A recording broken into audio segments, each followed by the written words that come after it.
En su 7º aniversario, Vértice Internacional les presenta un recuento de los programas más emblemáticos junto con las entrevistas clave a funcionarios, académicos, legisladores y diplomáticos. En ese sentido, revisamos los desafíos a la seguridad colectiva global, los signos del cambio político en América Latina, las relaciones de México con el mundo, así también como las citas electorales más importantes de este último año. Soy Rina Musali y les pido que me acompañen en Vértice Internacional, un programa para todos aquellos que les gusta vivir sin fronteras. Vértice Internacional, pendiente con la agenda de política internacional, ha revisado los principales conflictos en el mundo y la toma de decisiones de líderes globales. De ahí la importancia de la celebración de la cumbre del G7 en Alemania, el grupo de las 7 economías más industrializadas del mundo que monitorean cada año las amenazas a la seguridad global y los temas pendientes en la agenda económica. Las crisis simultáneas de Siria, Ucrania y también de Yemen, al igual que el combate al terrorismo global, fueron fuente de preocupación de este centro gravitacional que ahora ya no incluye la participación de Rusia. Es algo peligroso que países que tienen armas nucleares y países que estaban en unos procesos de entendimiento, en donde había diferencias, puntos de vista distintos, pero ahora yo siento a los países que se llama el Grupo Occidental, con una enemistad, con un deseo de marcar diferencias con Rusia muy marcado. Y eso me parece peligroso. Me parece peligroso, en primer lugar, porque Rusia no es un actor despreciable. Es un actor que tiene es un gran territorio, que tiene, como tú lo sabes, una influencia muy grande en todos los países que eran los ex países de la Unión Soviética, que tiene un conflicto muy serio ahora con la situación de Ucrania y que tiene puntos de vista cada vez más diversos con los otros países y más cercanos a China, por lo que toca a varios conflictos internacionales.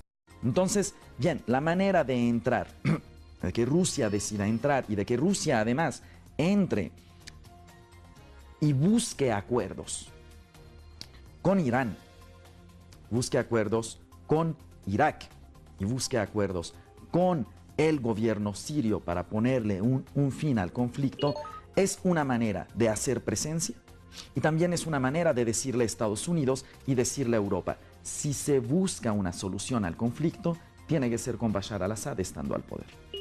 El problema es que Estados Unidos, con la economía como la tiene actualmente, no puede soportar una permanencia militar como la que tenía en Irak, que tenía en Afganistán tenía 50 mil soldados y en Irak tenía 100.000. Y eso era un desgaste económico impresionante, era $1 billón diarios lo que estaba gastando Estados Unidos, y como está la economía de Estados Unidos, es imposible. Hablando de Ucrania, estamos buscando firmar un acuerdo sobre la zona aérea común para los aviones. Estamos buscando profundizar el acceso de la mercancía ucraniana a los mercados de los países de la Unión Europea. Estamos buscando también el apoyo y seguimiento de los asuntos sobre la asociación económica entre Ucrania y Unión Europea, también sobre la zona de libre comercio. Este fue un año importante para la agenda del desarme mundial. Se conmemoraron los 70 años de los ataques nucleares a Hiroshima y Nagasaki, un capítulo negro en la historia de la humanidad que dio inicio a la era de la proliferación nuclear. Precisamente este fue el acontecimiento de mayor trascendencia del siglo XX, el parteaguas que marcó un antes y un después en las relaciones de poder debido a que la tecnología nuclear modificó el equilibrio de fuerzas y cimbró la división entre los estados nuclearizados y no nuclearizados. Por ello fue tan relevante la negociación entre Irán y Occidente sobre el controvertido programa nuclear de la República Islámica, así como la entrada en vigor del Tratado de Comercio de Armas de la ONU, la compraventa de armas convencionales que se presume a la alza en un contexto de la nueva carrera armamentista a nivel global. Los dos bombardeos atómicos de Hiroshima, 6 de agosto, y Nagasaki, 9 de agosto, son dos eventos que nosotros los japoneses nunca olvidamos. El impacto fue tan fuerte y también con el fin de la Segunda Guerra Mundial, el Japón ha cambiado totalmente la manera de Estado, la nación, y después de la Segunda Guerra Mundial, el Japón se convirtió en un país pacifista y desarrollándose no solamente económicamente, sino también un país que quiere y puede contribuir al desarrollo. Han habido reducciones, han habido programas, acuerdos bilaterales entre los países que tienen armas nucleares y de hecho el día de hoy hay menos armas de las que existían durante la Guerra Fría. Pero en este momento, mientras nosotros hablamos, se estima que existen más de 16,000, casi 17,000 armas nucleares, lo cual es absurdo, es completamente dislocado de las prioridades de la seguridad del siglo XXI. Para nosotros, para México, es inaceptable. Durante muchas décadas había un marco jurídico internacional, instrumentos y convenciones internacionales que han regulado, por ejemplo, las armas de destrucción masiva, incluso, por supuesto, las armas químico-biológicas, las armas nucleares, pero no había habido una regulación para las armas convencionales, pequeñas, ligeras, y sus componentes, que son, al final del día, las que hay en mayor cantidad en el mundo y las que el mayor número de muertes causan año con año en todo el mundo. Entonces, así es como surge esta necesidad de regular este tipo de armas y cómo surge el Tratado de Comercio de Armas, que es un tratado sobre el comercio de armas, que es un tratado histórico. En este recorrido informativo no pudo faltar la peor crisis de migrantes y de refugiados después de la Segunda Guerra Mundial.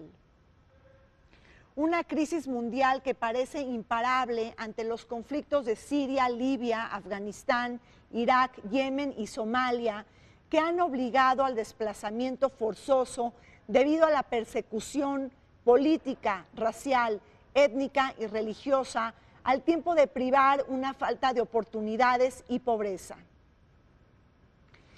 Este torrencial de refugiados y desplazados ha trastocado todo el sistema de ayuda humanitaria de la ONU y la ACNUR, además de haber propiciado enormes rencillas al interior del proyecto europeo. Las grietas se hacen presentes ante una Europa desunida, en donde han tenido lugar posiciones radicales como las asumidas por Hungría, Polonia y Eslovaquia, en franco contraste con el ejemplo que ha dado la Alemania de Angela Merkel. El mundo está viviendo la peor crisis de refugiados desde la Segunda Guerra Mundial. ¿Qué factores han nutrido y han abonado a que estemos viviendo esta tragedia humanitaria? Cuando vemos el tema de refugiados a nivel mundial, básicamente es una forma de medir de cómo vamos en materia de conflictos, cómo vamos en materia de derechos humanos. Y en este momento básicamente vamos muy mal. Tenemos más refugiados y personas desplazadas internamente dentro de sus países en este momento que en cualquier momento desde la Segunda Guerra Mundial, 60 millones de personas. El año pasado, 2014, había más que 40,000 personas desplazadas todos los días. Entonces es realmente una catástrofe para millones de personas a nivel mundial. Las causas son el conflicto, la persecución y violaciones de derechos humanos, además de la violencia generalizada que vemos en algunos países. La islamofobia en Europa se ha potenciado por la crisis de migrantes y refugiados. Recordemos la noche más trágica que haya vivido París desde el fin de la Segunda Guerra Mundial, con los ataques terroristas del 13 de noviembre del 2015. un hecho que no se pudo despegar de la cumbre del G20 en Turquía y la histórica conferencia de Naciones Unidas sobre cambio climático que tendría lugar en París. La guerra de Francia contra el Estado Islámico selló la cooperación con Rusia y Estados Unidos, pero sobre todo generó tirria por el reclutamiento de jóvenes europeos en la yihad o la guerra santa. Y es que aquí la pregunta es cómo dormir con el enemigo. De ahí también la importancia de la celebración de la Cumbre de Seguridad Nuclear en Washington en 2016, una cita que abordó la amenaza del terrorismo nuclear. ¿Qué sucedería si las armas nucleares caen en manos equivocadas por Al Qaeda y el Estado Islámico? Que todos los países que manejan tecnologías nucleares, sobre todo no solo en el plano militar, sino sobre todo en el plano civil, generan desechos. Y estos desechos deben ser colocados en lugares sumamente seguros, debidamente resguardados, porque muchos desechos nucleares de universidades, de hospitales, de centros de investigación, generan uranio enriquecido, que eventualmente puede ser utilizado para la fabricación de armas nucleares. Entonces hay la preocupación sobre este tema. México, por ejemplo, es un país que genera residuos nucleares. Tenemos un Instituto Nacional de Investigaciones Nucleares en La Marquesa, tenemos Laguna Verde.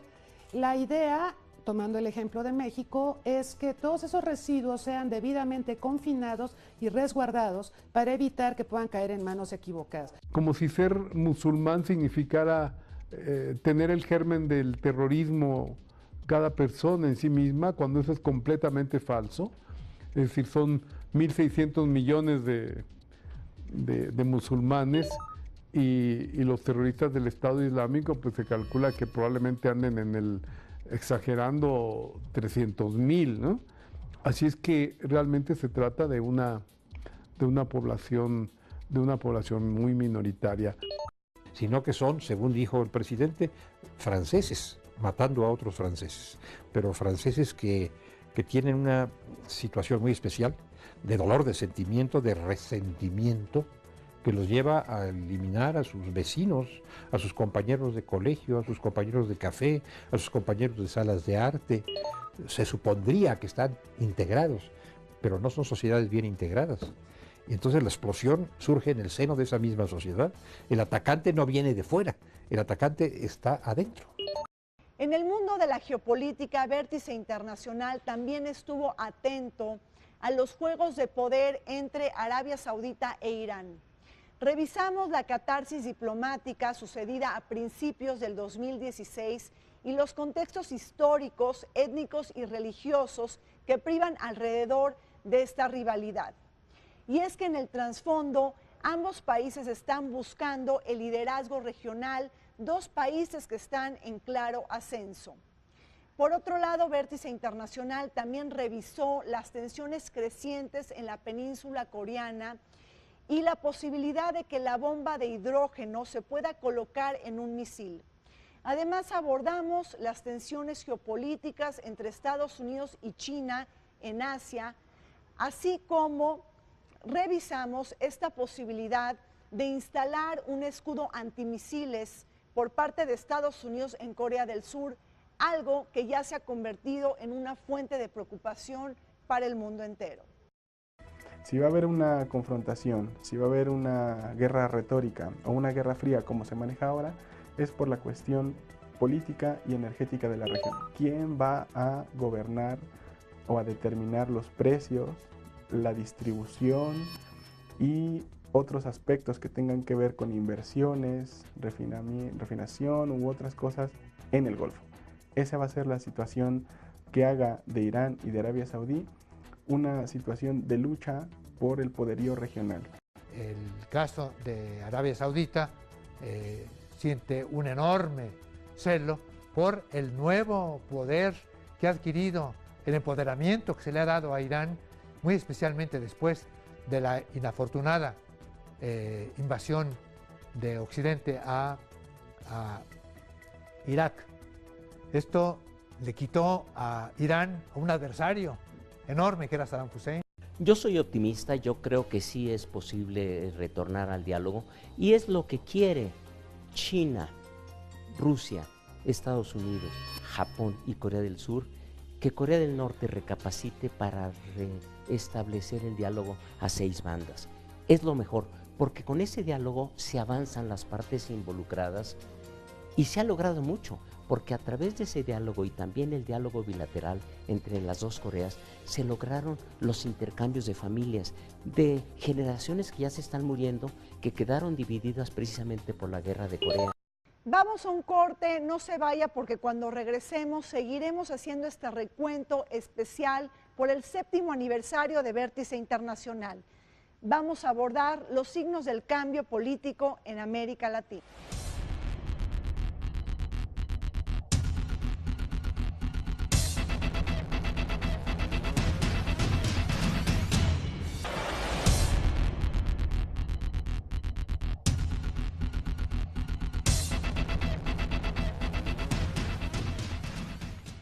Vértice Internacional revisó a lo largo de este año los signos del cambio político en América Latina. Estuvimos atentos de la celebración de la histórica Cumbre de las Américas en Panamá, que atestiguó la vuelta de Cuba en el hemisferio. Después de más de medio siglo de enemistades y de hostilidades, es que se da por terminada esta anacrónica y caduca política exterior de Estados Unidos que tanto afectó al pueblo cubano. En este marco, Vértice Internacional también revisó la Asamblea General de la OEA que tuvo lugar en Washington y en donde se buscó actualizar su marco de acuerdo a los nuevos tiempos dictados por el siglo XXI. Entre ellos se revisaron algunos de los focos rojos que más preocupan en América Latina, dada la situación delicada en Venezuela.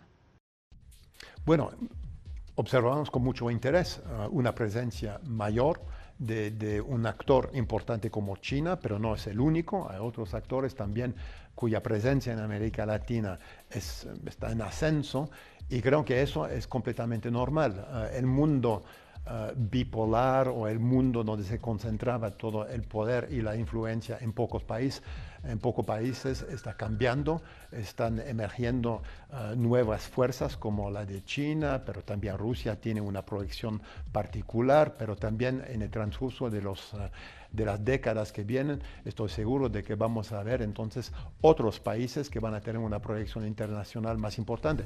Eso creo que nos obliga a nosotros no solamente a ser más competitivos a nivel económico y de inversiones, sino también demostrar que tenemos una oferta política y social relevante, pertinente, para que países, por ejemplo, en América Latina sigan viendo que esta relación con la Unión Europea es muy importante para ellos. O se mantiene como está y entonces un proceso de deterioro, a veces no muy perceptible, seguiría acumulándose, o lo paramos, lo detenemos en seco y replanteamos los objetivos políticos de la OEA. ¿Qué tipo de OEA, de organismo hemisférico queremos para el siglo XXI? Y eso es en lo que ahora estamos trabajando.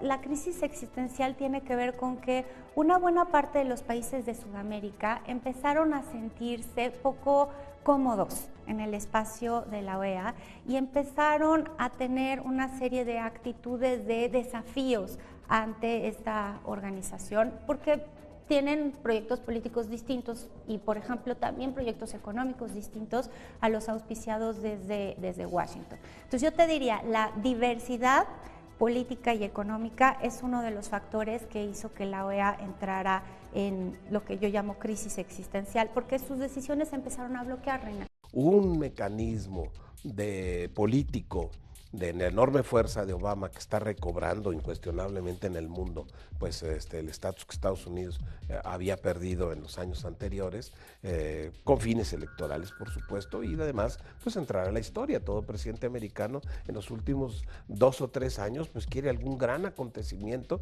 que... Claro, buscan sellar su legado. Claro, es su legado. El espacio euro-latinoamericano tuvo una cita especial con la celebración de la segunda cumbre de la Unión Europea-América Latina celebrada en Bruselas. Una reunión en la que participaron 61 países y en las que se abordaron los desafíos y pendientes de la relación transatlántica que presume señales de fatiga y sacudimientos ante la irrupción de China. Recordemos que gran parte del comercio que practicaba América Latina con Europa se ha desviado hacia Asia, siendo China el país que más demanda materias primas de nuestra región. En esta cita también se abordaron los vasos comunicantes entre la Unión Europea con el Mercosur y la Alianza del Pacífico. Destaca esta última iniciativa que celebró su 10ª cumbre en Perú de cara al interés de proyectarse hacia los mercados asiáticos. No olvidemos que México, Perú y Chile forman parte del TPP, el Acuerdo de Asociación Transpacífico, considerado el nodo geopolítico comandado por Estados Unidos. Lo que tenemos que hacer es que estemos alineados. Y esa alineación significa el estar perfectamente vinculados en todo lo que tenemos nosotros en la Alianza del Pacífico, ya estudiado, ya avanzado, ya trabajado, ya operado. Entonces es un poquito complicado, no es tan sencillo. Ahora, nosotros la tendencia es a aceptarlos en el momento en que haya alineación. Si no hay alineación, no funciona porque nosotros no nos podemos parar a esperar a nuestros hermanos de otros países latinoamericanos, no nos podemos parar. Nosotros tenemos que seguir adelante, pero nunca se constituyó esta Alianza del Pacífico con el propósito de crear un bloque independiente de países que no integrados a Latinoamérica. La corrupción está presente en casi todos los países de América Latina, ya sea en gobiernos de derecha, de centro o de izquierda. Brasil, México, Chile, Bolivia y Guatemala han estado en el ojo del huracán por la corrupción sistémica y generalizada que no se despega de la plaga de la impunidad. Este año la sorpresa la dio Guatemala con la renuncia del presidente Otto Pérez Molina días antes de la celebración de las elecciones, gracias a las revelaciones de la Comisión Internacional contra la Impunidad en Guatemala, un organismo de la ONU que ha marcado un parteaguas en la historia del país. Otro signo del cambio en América Latina estuvo dado por las elecciones legislativas en Venezuela, donde la victoria de la oposición se hizo sentir en la Asamblea Nacional, una jornada de alto calibre que puso a temblar a todo el establishment chavista.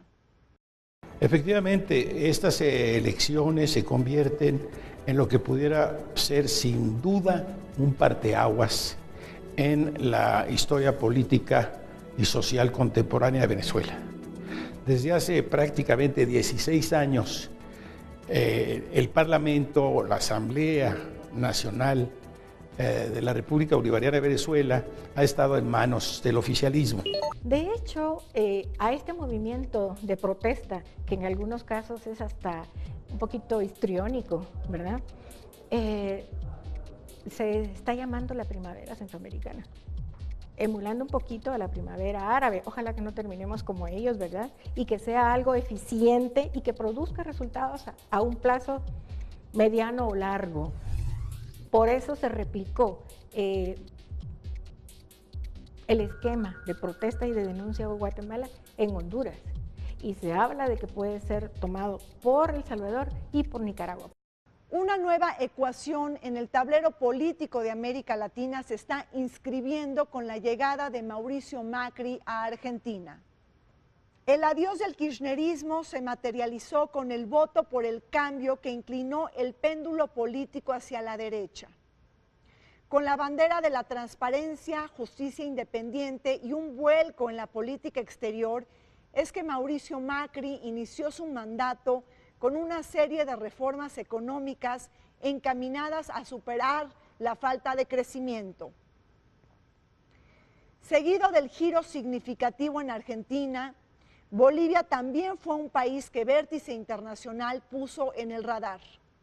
Recordemos el referéndum que perdió Evo Morales a propósito de presentarse a una nueva reelección. En el año 2006 empieza una asamblea legislativa que va a coronar en el 2008 con una nueva constitución, que se va a atrever a la puntada de cambiarle el nombre de república. Ya no república, es república arcaica, segregacionista, racista, separatista, despreciadora de sus mayorías. Y se va a llamar Estado plurinacional porque va a incluir a 36 naciones originarias, indígenas, originarias campesinas, con 36 idiomas. Entonces, ¿qué ocurre? ¿Cuál es el hito por el que Evo Morales tiene esta base inicial de legitimidad y legalidad? Es la primera vez, desde el 82, la primera vez que un partido logra entrar al poder con más del 50% sin necesidad de aliarse con otros partidos, ¿no? Entonces, como le digo, es una suma de legitimidad social y en las reglas del juego de la legalidad de esta democracia logra un triunfo electoral. Todo el manejo del kirchnerismo, y esto yo lo pondría en su pasivo, fue un manejo muy agresivo, muy acosador de las clases sociales, sobre todo las clases medias, que Argentina es un país con una clase media muy amplia. Entonces no se puede hacer eso, y luego pues sí había verdaderamente una invitación a la crispación. Sin duda alguna sí marca un cambio de época, fundamentalmente reflejado por el agotamiento de un modelo de política aplicado por Cristina Fernández, que viene efectivamente de Kirchner, en donde el pueblo mismo buscaba el cambio, buscaba nuevas formas de entendimiento y hoy un redireccionamiento, sobre todo en materia política y económica. 2016 será el año de la paz en Colombia. Así reza el dicho que busca ponerle fin al conflicto hemisférico más antiguo y que ha drenado una matemática de más de 220,000 muertos y 5 millones de desplazados. Vértice Internacional a lo largo de este año estuvo atento para darle seguimiento a los apretones de manos entre Juan Manuel Santos y Rodrigo Londoño, alias Timoshenko, así como los países que están mediando en este proceso de pacificación en Colombia, como Venezuela, Cuba, Noruega y también Chile. Y en este marco de narcotráfico, de guerra y de violaciones masivas a los derechos humanos, es que Vértice Internacional también puso su mirada en la sesión especial de la Asamblea General de Naciones Unidas sobre drogas. Este enfoque prohibicionista y represivo que tanto daño ha ocasionado en América Latina y que busca darle un giro al enfoque prohibicionista para incluir los temas de la salud pública, la prevención y el cuidado de los derechos humanos. Estoy convencida de que no hay marcha atrás para la firma de un acuerdo de paz entre las FARC y el gobierno colombiano en el 2016. Estoy convencida que el 2016 veremos un fin del conflicto, pero el fin del conflicto no significa que Colombia llegue a la construcción de la paz. Mira, el documento no habla de consumo de droga, habla de abuso de droga. Y ya eso es importante porque introduce y de alguna manera pone el acento sobre la prevención no tanto del consumo. No todos los consumidores de drogas tienen problema de salud, pero hay que prevenir el consumo para evitar el abuso. Y allá todo el tema también de la despenalización del consumo. Segundo, el frente sigue unido en la lucha contra los grupos criminales que trafican droga. El narcotráfico sigue siendo un peligro, no solo sigue siendo un peligro, siempre más hay indicaciones que los grupos del narcotráfico, el narcotráfico está conectado con otros crímenes, trata de personas, tráfico de migrantes, armas, lavado de activos, terrorismo, y tiene que ser luchado también con instrumentos más novedosos, sobre todo las investigaciones financieras. Las relaciones de México con el mundo ha sido una vertiente que ha atrapado la atención y el interés de Vértice Internacional. Vamos a un corte, cuando regresemos continuamos con este programa especial debido a la celebración del 7º aniversario de este programa.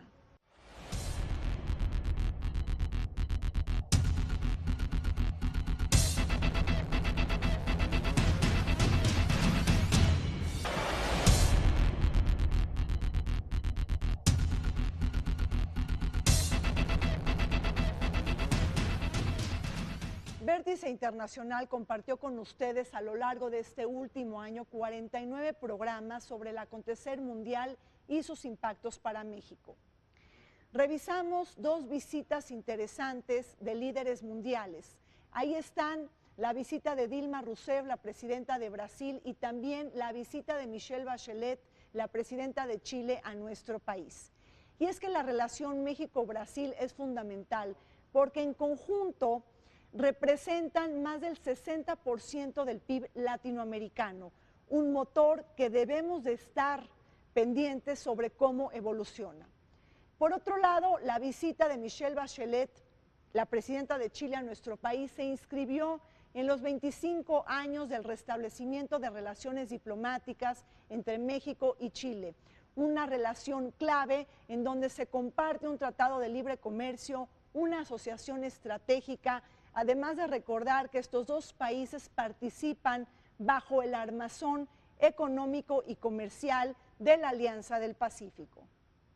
Los tratados de libre comercio funcionan, generan empleos, aumentan la competitividad de las empresas mexicanas, generan más comercio, más inversión, más turismo en beneficio de los mexicanos. Por ejemplo, el Tratado de Libre Comercio, que bien señalabas, lleva 16 años de instrumentarse, ha triplicado el comercio entre México y Chile. Hoy tenemos más de 5.550 millones de dólares de comercio entre los 2 países. Ambos somos respectivamente el tercer socio comercial de América Latina y tenemos una inversión en el caso de México de más de 5.300 millones de dólares en Chile, creciendo además con mucha potencia, con mucho vigor en los últimos meses sobre todo.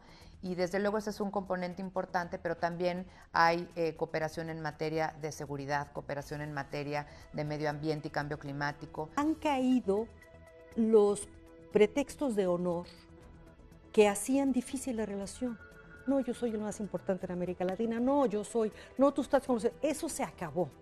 Y se acabó. O sea, la rivalidad por el liderazgo de América Latina se acabó. Pero claro que se acabó, Es decir, Brasil ahorita no está en un tema del liderazgo de América Latina. Brasil está intentando salvarse.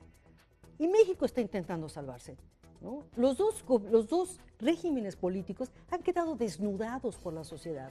Y han quedado desnudados como incompetentes, como tremendamente defectuosos, con un problema de corrupción espantoso. Esos problemas son ahora lo que puede resultar el tesoro de la relación. Raúl Castro realizó su primera visita de Estado a México desde que asumió la presidencia de Cuba en 2006, una coyuntura que obligó a Vértice Internacional a preguntarse sobre el estado actual de la relación bilateral, que ha estado impactada por los determinantes históricos y los giros geopolíticos que han volcado al mundo, como la reconciliación entre Washington y La Habana. En este marco, México también recibió la visita de los reyes de España, Felipe VI y Leticia, la oportunidad perfecta que nos permitió abordar las claves de la monarquía española, la actualidad política y económica en España, así como los aspectos más sustantivos de la relación bilateral. En este tenor, Vértice Internacional no perdió la oportunidad para abordar el inicio del año dual México-Alemania y la visita de Estado del presidente Enrique Peña Nieto a tierras germanas. Sin lugar a dudas, nuestras relaciones son muy amplias y son relaciones intensas y estratégicas en todos los ámbitos. Tenemos las relaciones institucionales o políticas, tenemos un acuerdo estratégico de cooperación entre nuestros dos países. tenemos toda una serie de acuerdos sobre determinados temas concretos. Durante la visita del presidente Peña Nieto el año pasado, la visita de Estado del presidente Peña Nieto a España, se firmaron 21 acuerdos en diferentes sectores. Pero no creo que haya tantas relaciones como en el pasado. Son países que han desarrollado intereses diferentes, distintos. Y yo creo que la relación con España, ha habido un intento muy importante de parte de España y de México de desarrollar una relación cultural, de una relación, por ejemplo, de intercambio universitario importante, intensa, pero siempre están las limitaciones. Por un lado, las limitaciones económicas de parte de España y de México, desde luego, y también el peso enorme que Estados Unidos tiene sobre nosotros. Es una relación muy importante para Alemania, ¿no? Somos socios estratégicos en los dos sentidos. México es uno de los socios más importantes de Alemania en el mundo, eso está clarísimo. Es importante México para Alemania desde el punto de vista político. Somos socios muy cercanos en muchos temas globales, por ejemplo, el tema del medio ambiente, del cambio climático, del desarme, de los derechos humanos. Todos estos temas y muchos más somos socios muy cercanos en la agenda multilateral, en la agenda global. Pero también somos socios muy cercanos en el tema económico. No hay que olvidar que el Tratado de Libre Comercio se firma 2 años después de la caída del muro de Berlín. Es decir, hay una relación histórica muy cercana. Termina una época y México tomó una decisión categórica de realinearse en los nuevos bloques mundiales, y lo hicimos muy rápidamente. Hay una tesis con la que yo no concuerdo tanto, que se basa en la idea de que la caída del muro de Berlín y la incorporación de México al NAFTA, al Tratado de Libre Comercio, inclina la política exterior de México a favor de Estados Unidos y en contra de Cuba. Yo no comparto tanto esa interpretación. De hecho, justo después de la incorporación de México al Tratado de Libre Comercio, año 94, 95, 96, México y Cuba viven tal vez el mejor momento de sus relaciones históricas en mucho tiempo. México se vistió de manteles largos cuando recibió la visita del Papa Francisco. Vértice Internacional revisó el liderazgo mundial del obispo de Roma, que está al frente del estado más pequeño del mundo, el gran referente moral y ético para este mundo adverso y convulso. Abordamos la diplomacia vaticana y su poder suave que se ha dejado sentir en el conflicto árabe-israelí, la guerra en Siria, la reconciliación entre Estados Unidos y Cuba, la tragedia de los migrantes y hasta haber reconocido la masacre de los armenios como el primer genocidio del siglo XXI. En este programa también abordamos el proyecto liberalizador del Papa Francisco en aras de reformar la Iglesia Católica y actualizarla a los tiempos de hoy, un esfuerzo difícil de conseguir cuando se viven luchas intestinas al interior de la curia romana. La función diplomática y la presencia internacional de la Santa Sede se aboca a resolver los asuntos que más le duelen a la humanidad. Y en este sentido ha roto con esquemas, de tal manera que desarrolla una geopolítica de enorme realismo que rompe con definiciones preexistentes, de alineamientos preexistentes, y atiende al problema fundamental que es resolver el dolor humano. Y esto explica por qué tiene una flexibilidad y tiene una manera de hacer las cosas hoy que le facilitan mucho el marco de acción diplomática. Tiene mucha cancha, diríamos los mexicanos, tiene mucho callo frente a esto. Y creo que lo ha estado planteando. No solamente rompe el hielo en la mediación entre Estados Unidos y Cuba, también tiende puentes entre el Medio Oriente, sobre todo con Israel, y los palestinos. La misma actitud y la insinuación lo tiene entre Bolivia y Chile en torno a la salida al mar, o negociaciones internas como el proceso de gobierno con la FARC en Colombia. Es decir, pareciera ser que recupera esta dimensión diplomática y esta presencia internacional del Vaticano que había alcanzado su esplendor con Juan Pablo II, ¿no? México fue anfitrión de varios encuentros internacionales. La cumbre de jefes de las agencias espaciales del mundo fueron la oportunidad para analizar el presente y el futuro del espacio como motor de desarrollo económico y bienestar social, además de ser un factor de poder y prestigio en la comunidad internacional. Por cierto, una familia que está conformada por 51 agencias espaciales, entre las que se incluye la Agencia Espacial Mexicana.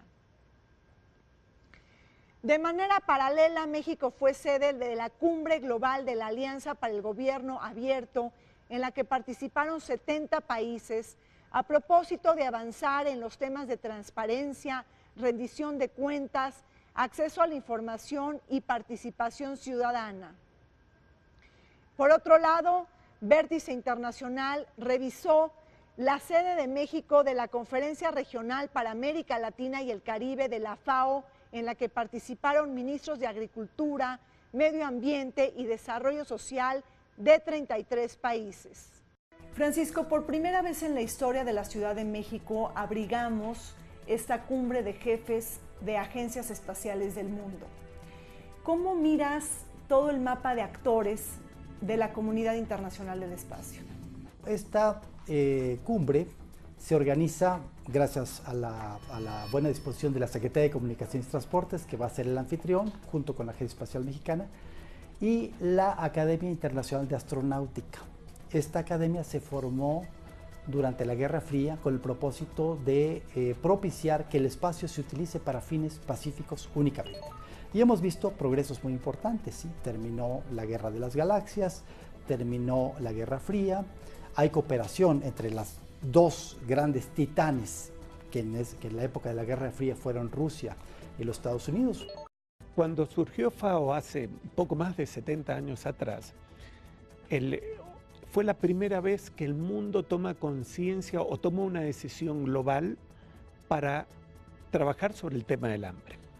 A lo largo de la historia habían habido distintas hambrunas, han existido distintas hambrunas, pero hace 71 años atrás las Naciones Unidas y los países de Naciones Unidas dijeron: tenemos que atacar este problema. Siguiendo con esta idea de la necesidad de robustecer nuestras democracias, no puede haber una plena democracia en donde no se garanticen plenamente algunos derechos fundamentales. Iniciamos 8 países y hoy ya somos 70. En 4 años, la idea de que a partir del gobierno abierto se puede generar una nueva relación entre población y sociedad es algo que está haciendo eco en todo el mundo. To have a conference and make statements and have the statements and do interviews on television and have things come out in the press, this is good. But what about the enabling legislation for the anti-corruption work that's going on in the Congress today? What about developing means of accountability so that political officials are answerable to their constituents? A lo largo de este año, México jugó un rol destacado en materia de diplomacia parlamentaria, aquella que sirve para promover los intereses de México en el mundo y coadyuvar al desarrollo de los trabajos de la política exterior en nuestro país. Y es que a través del intercambio de experiencias entre diferentes organismos parlamentarios del mundo se puede abonar al conocimiento mutuo. En ese sentido, Vértice Internacional revisó las 3 presidencias que sustenta el Congreso mexicano: el Parlatino, el Parlamento Latinoamericano, la COPA, que es la Confederación Parlamentaria de las Américas, y el Parlaméricas. Este último es el Parlamento de las Américas, que tiene sede en Ottawa, Canadá. La verdad es que ha quedado atrás aquella visión en que las relaciones internacionales solamente correspondían a los poderes ejecutivos de cada país. Y si bien ellos son protagonistas fundamentales de lo que implica esta tarea, cada día en un mundo tan globalizado y en donde se cobra mayor conciencia de que todos los seres humanos habitamos el mismo planeta, pues son distintos los roles y los enfoques que hacen posible que efectivamente las cosas sucedan. Y en ese sentido, tienes razón, la diplomacia parlamentaria ha empezado a cobrar una relevancia sumamente interesante. Bueno, primero me parece muy importante, existen afortunadamente espacios a nivel regional en los que se pueden discutir la agenda. Uno puede llevar la agenda de México y tratar además en estos espacios de presentar en ocasiones la política exterior que está impulsando el gobierno mexicano, y también dentro de estos espacios se da el debate, se puede estar a favor o en contra, pero creo que todo esto lo que hace es que los temas se discutan y que podamos tener posturas firmes. Le vamos a dar un gran peso, porque así nos lo exigen los parlamentarios en América, a esta confederación, que podamos tener una gran interlocución con América del Norte, con Centroamérica, con Sudamérica, con Centroamérica y el Caribe, que podamos no solo llevar los temas parlamentarios que suceden en los congresos en nuestros países. Las claves electorales en el mundo ha sido una constante de trabajo en este programa de Vértice Internacional. Cuando regresemos vamos a hacer un esbozo de las citas electorales que robaron la atención en el mundo y también sus lazos vinculantes con nuestro país. Volvemos.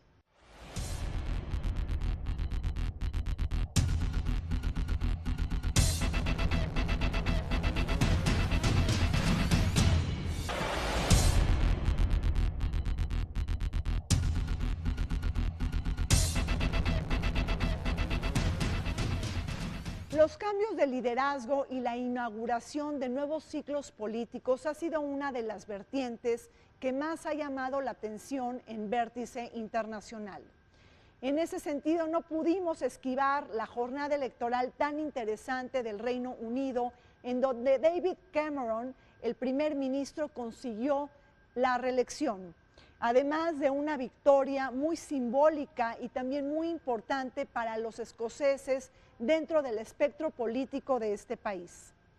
Y es que México no puede estar ajeno a lo que sucede en Reino Unido. Reino Unido es un país muy importante, es una potencia nuclear, es un país que participa como miembro permanente en el Consejo de Seguridad, es un país miembro del G7, del G20 y también de la OTAN, así como integrante del Banco Asiático de Inversión e Infraestructura, un organismo alternativo al Banco Mundial que está comandado estratégicamente por China. El Reino Unido tiene un problema también de endeudamiento y tiene un problema de crecimiento muy modesto. Yo creo que el reto de Cameron va a ser, y por eso veo muy difícil que se salgan de la Unión Europea, valorar qué va a tener que hacer para atacar una sociedad donde hay desempleo y hay un tema que está ligado a que los más pobres inclusive tienden a ser los migrantes. Y en esa lógica me parece que el reto va a ser, si quiere no tener problemas en los próximos 5 años, porque la promesa son otros 5 años más de conservadores, va a tener que hacer algo, pero que no lo veo como una política autónoma. La canciller alemana Merkel entiende que por política interna británica debe por lo menos dar la impresión de que algo se está renegociando, de que el Reino Unido está ganando algunas batallas, para que entonces el primer ministro Cameron, al someter el referéndum a la población, pueda abogar a favor de permanecer en la Unión Europea. La batalla política más importante del año comenzó en Estados Unidos con la celebración de las elecciones primarias que han dado mucho de qué hablar. La sucesión de Barack Obama destapó el fenómeno Trump, que lleva la delantera en la carrera republicana, pero que cada vez incomoda más al establishment. En una campaña de enorme polarización política e ideológica, se coloca el liderazgo demócrata comandado por Hillary Clinton, la primera mujer que pudiera convertirse en la presidenta de Estados Unidos. La batalla rumbo a la Casa Blanca, tildada de tintes racistas y xenófobos, ha preocupado a México, nuestro país que ha cambiado de estrategia diplomática en aras de presumir las contribuciones que hacen los mexicanos en Estados Unidos.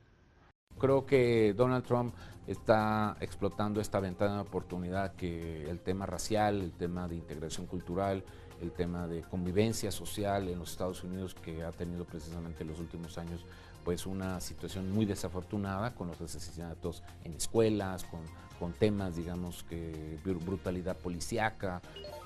Creo que el tema de la educación en este momento, en momentos de una crisis de identidad nacional, en términos de integración, pues bueno, creo que me parece a mí que será uno de los grandes temas en esta campaña. Estados Unidos está teniendo convulsiones sociales y culturales mucho más fuertes de lo que advertimos nosotros.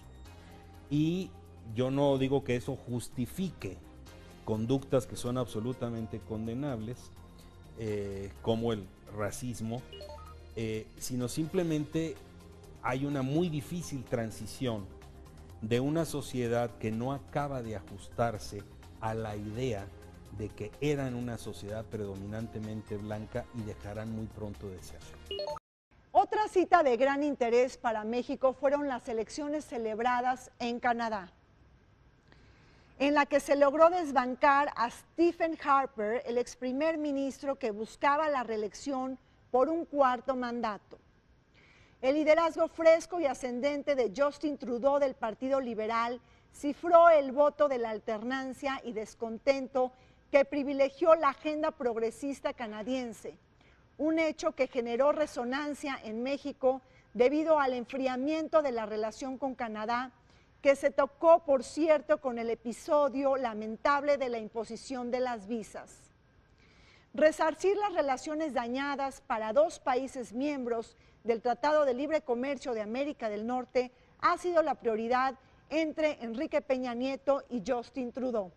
Yo creo que el marco en el cual esa relación se lleva a cabo ha cambiado dramáticamente. Por ejemplo, la importancia de Asia-Pacífico. Ambos países tienen un interés en participar cada vez más en comercio e inversión en Asia-Pacífico. La sociedad transpacífica es estratégicamente muy importante para ambos países, igual que un potencial tratado transatlántico. Entonces yo creo que el marco ya no es solo América del Norte, sino América del Norte claramente dentro de otras posibles oportunidades para comercio e inversión que están surgiendo. Sí, efectivamente, tal vez no se tienen los alcances que quisiéramos o que se pensaron en 94 cuando entra en vigor el tratado, pero se han tenido alcances muy positivos. Ahora, el caso de Canadá, al igual que el caso mexicano, o sea, la forma de profundizar el Tratado de Libre Comercio de América del Norte, le gana a Estados Unidos con lo que es el Transpacífico. Entonces, tanto Canadá como México se alentaron en entrar de una manera distinta y en un momento muchísimo previo a las negociaciones del Tratado de Asociación Transpacífica. Digo, obviamente hace un par de días la situación cambió porque ya se firma el acuerdo y demás, pero los alcances que se tuvieron en los últimos meses, pues sí deja ver que tanto México como Estados Unidos, tal vez México como Canadá hubieran querido profundizar el Telecán de manera diferente, pero el TPP y la postura de Obama ante el Transpacífico, pues evidentemente la parte es, vamos a profundizarlo a través del Transpacífico. España también figuró en la palestra electoral de Vértice Internacional. La crisis de representación política y la llegada de nuevos partidos políticos como Ciudadanos y Podemos decantaron el escenario para dificultar la reelección de Mariano Rajoy al frente del Partido Popular. Y es que después del fracaso del proceso de investidura de Pedro Sánchez del Partido Socialista Obrero Español, es que se van a celebrar elecciones en España el próximo 26 de junio. Una jornada que nos está hablando del resquebrajamiento del sistema bipartidista tradicional que se combina con el grito de independencia de Cataluña. Yo creo que es un poco cansancio ante la... A ver, Europa en general, pero España en particular, son países viejos, desde todos los puntos de vista. Fuimos la generación de los que tenemos ahora 50, 55, 45, 55, fuimos la generación mimada. Con un estado de bienestar Un fuerte. estado de bienestar muy alto, realmente altísimo, ¿no? Entonces, bueno, salimos de una dictadura, entramos en una democracia, tuvimos dificultades, pero tuvimos unos 90s y unos 2000 extraordinariamente ricos económicamente. España salió al mundo, los bancos, las constructoras, las pesqueras, etcétera, ¿no? Entonces, claro, a partir del 2008 viene el batacazo, viene el batacazo y ahora faltan recursos humanos, falta gente joven que empuje, que genere nuevas ideas y falta dinero porque había una crisis mundial. Habría un fuerte problema de identidad. Los españoles tendrían que decir qué somos, porque si se va a Cataluña, ¿por qué no al rato se va a Galicia, el País Vasco y se destruye toda España? Porque con esto de las autonomías, por ejemplo, pues Cantabria, Asturias, Andalucía, de pronto puede venir una desmembración. Y eso puede ser terrible. Acabamos de ver lo que acaba de pasar en los Balcanes, con Yugoslavia, un país que explotó, con sangre, con todo. Se fue Croacia, Eslovenia, Serbia, Bosnia-Herzegovina. De pronto no sabemos qué dinámica. Yo diría, en primer lugar va a ser un gran trauma. Y luego, si es que se fuera realmente Cataluña, los que siguen son el País Vasco. Se nos acabó el tiempo en Vértice Internacional. Soy Rina Musali. Como siempre les recuerdo que este programa se transmite todos los martes a las 9 de la noche y en repetición los sábados a las 19 horas. Vértice Internacional, un programa para todos aquellos que les gusta vivir sin fronteras.